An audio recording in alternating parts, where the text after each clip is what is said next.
Jean-François Culafrose. Les journalistes CFDT viennent de rencontrer Patrick Bloch de la commission des affaires culturelles et d'éducation à l'Assemblée nationale. Qu'avez-vous retiré de cet entretien concernant la loi liberté, pluralisme et honnêteté ?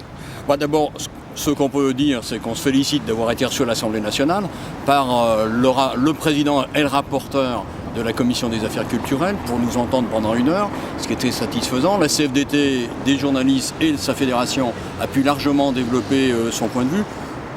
Ce qu'on en retient par ailleurs, c'est qu'effectivement la proposition de loi va venir en discussion le 8 mars à l'Assemblée nationale.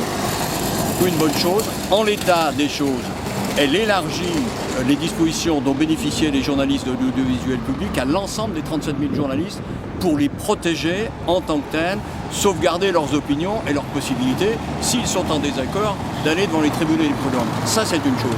Mais pour nous, c'est largement insuffisant, parce que ce qui est en cause, c'est le projet gouvernemental qui avait été présenté par Christiane Taubira et Marianne Chapdelaine sur la protection des journalistes en 2013, que nous avions largement amendé, qui a finalement été mis à la poubelle depuis. C'est la proposition de loi qui avait été faite par des parlementaires de tous bords, des républicains au front de gauche en passant par les écologistes et l'UDI, et qui n'a pas pu venir en discussion dans l'hémicycle de l'Assemblée. Donc ce qui est vraiment au cœur de la question, c'est quelle protection accorde-t-on aux sources des journalistes ?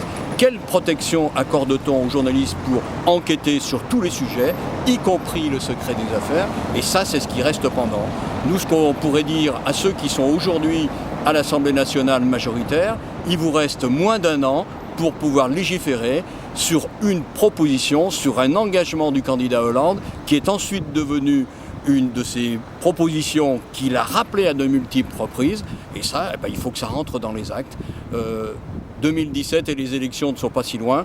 On espère que d'ici là, le texte aura été adopté par l'Assemblée, d'autant que l'ensemble des groupes de l'Assemblée sont d'accord avec cette préoccupation.